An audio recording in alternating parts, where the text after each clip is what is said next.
Howdy folks, it's Thursday and I'm working on some modifications on the CNC machine that came in from TwoTrees. It's a great machine, I love it, a lot of cool things about it, but this guard, the cable chain on the left side, if you're facing the machine, hits this edge, this metal edge here, and rubs up and down, and I just can't deal with it. So I've talked to TwoTrees about it, made a suggestion to cut this back a little further, you know, this opening here for where the chain comes through with the cable.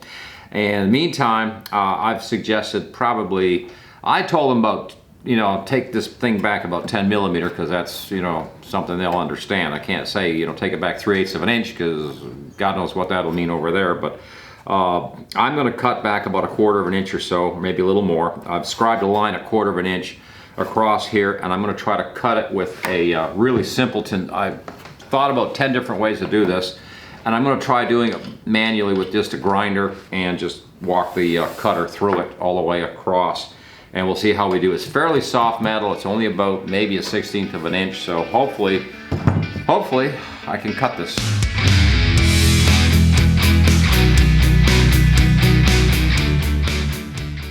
Okay, I made a kind of a nasty pass with it and was able to just trim out what I don't like on this particular guard. I'm just going to finish it up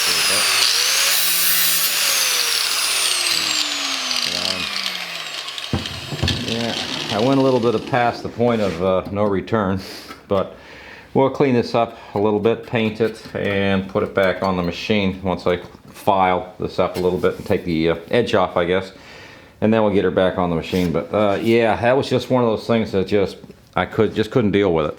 I've hand filed the edge here and got all the burring off underneath and stuff from the grinder, but unfortunately the grinder got away from me right here, so I got a little bit of a wobble right there, and I sort of can't, you know, really fix that up now.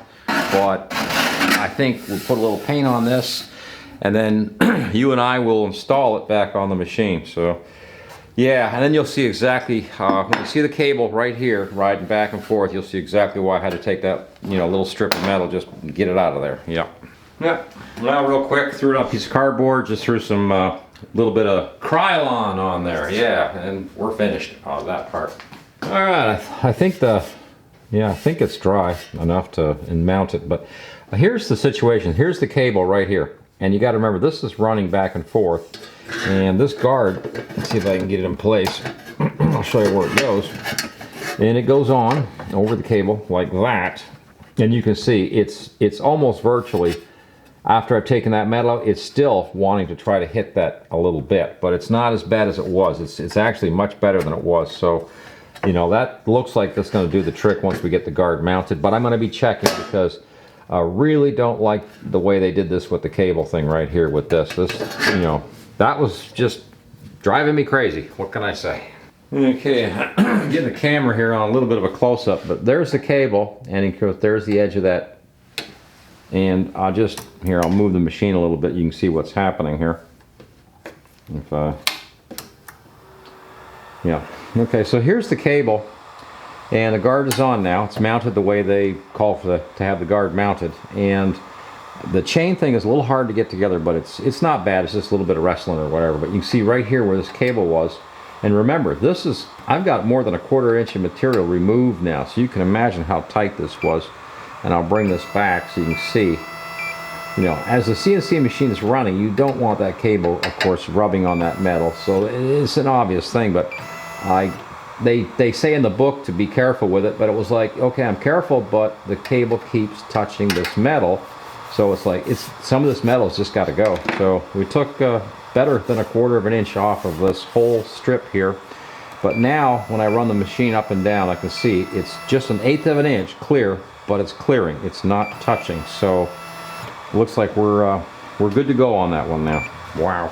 So I've got her flipped up on her side, the old TTC 450, and I've already put one of these in, but I was thinking, you know, I probably should show folks how to do this because there's a lot of people that are going to look at this thing, get very confused and not understand. They give you a bunch of this track, little plastic track pieces.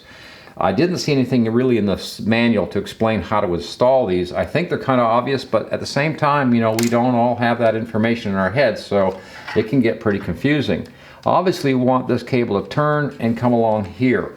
So what you do is you take one piece of the track, so it's going to have that weird little, you know, feet on it sort of thing, and it's actually going to clip in like this over top, and that's going to help hold the cable in place. You'll actually hear it snap as you push it in place, but get your cable into the aluminum first and bring it along, and be you know, be kind of pushy, yep, and just sort of shove it into there, and you just sort of squeeze it along. You'll hear it snap as it goes into place.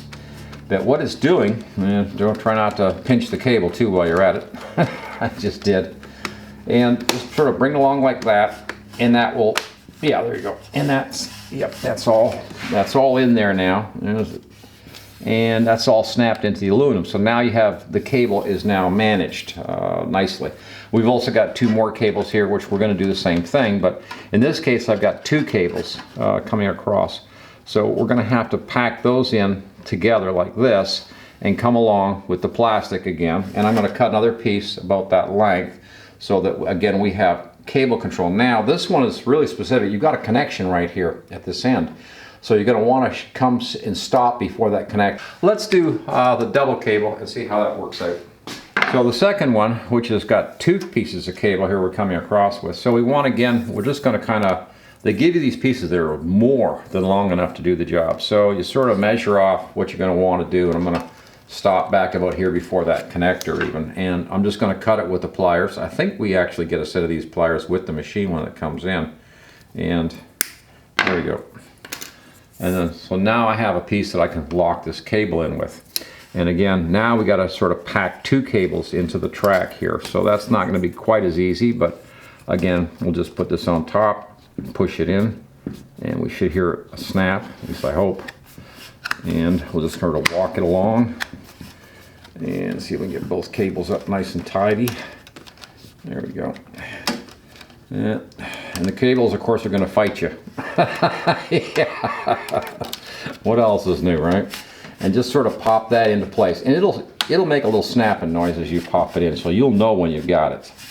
You've got, you know, successfully got it in. There we go. And a couple of good pieces of, you may have to find a young guy with lots of thumb pressure or whatever, but see, now we've closed all that up, and we have all our cables held nice and tight on the back side of the machine, so we can lay the machine down. If we have to move it around or something, the cables are, you know, they're managed, which is a good thing. And they give you way more of this stuff than you actually need, but it's a good thing.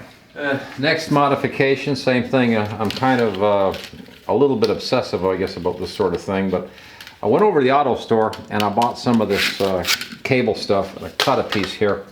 And I think what we're going to do is put a couple cable ties on here and just wrap this thing with one of these. And the reason is down here, this, I just don't like this, to me is very unsightly, and I wish there was a way to make it disappear, but there's just no way to get rid of it. All right, I had a little bit of wrestling with it, but I probably should have bought a bigger one, actually. I thought I bought the right size, but it just pretties it up a little bit here and just helps to control and keep a nice curve here. Because this thing's going to, let's face it, this is going to be riding up and down, and I just like the cable to be controlled like the chain is on these machines, and that way it has a nice flexible up and down kind of look to it. But I don't know what size this was. I think it was 1/2 inch or so, but just gonna say, anybody out there that gets that idea, yeah, get something bigger. This really wasn't big enough for what I was wanting to do with it. Yeah.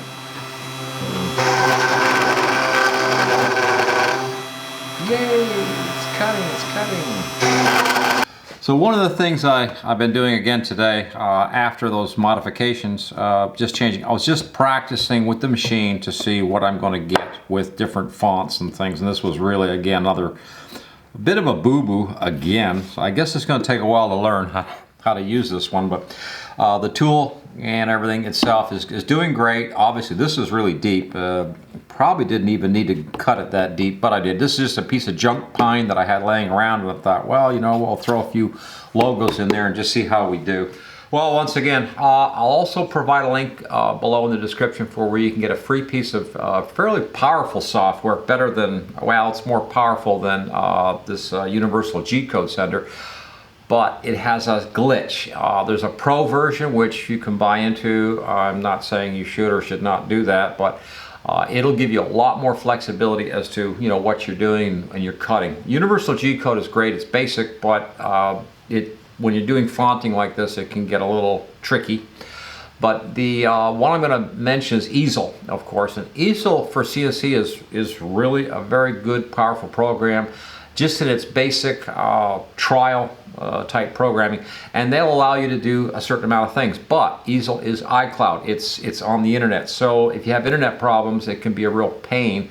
And also with easel, I've had trouble getting easel to talk to any CNC machines for some reason, and I don't know what the glitch. It's got to be something to do with me and the software. But yeah, today I thought I would just show you a little bit about what I'm doing. We've got an exciting new machine coming. We'll show it on Monday. It's sort of behind some black boxes here right now, and I'm not going to be able to show it to you till Monday, but it's going to be very interesting.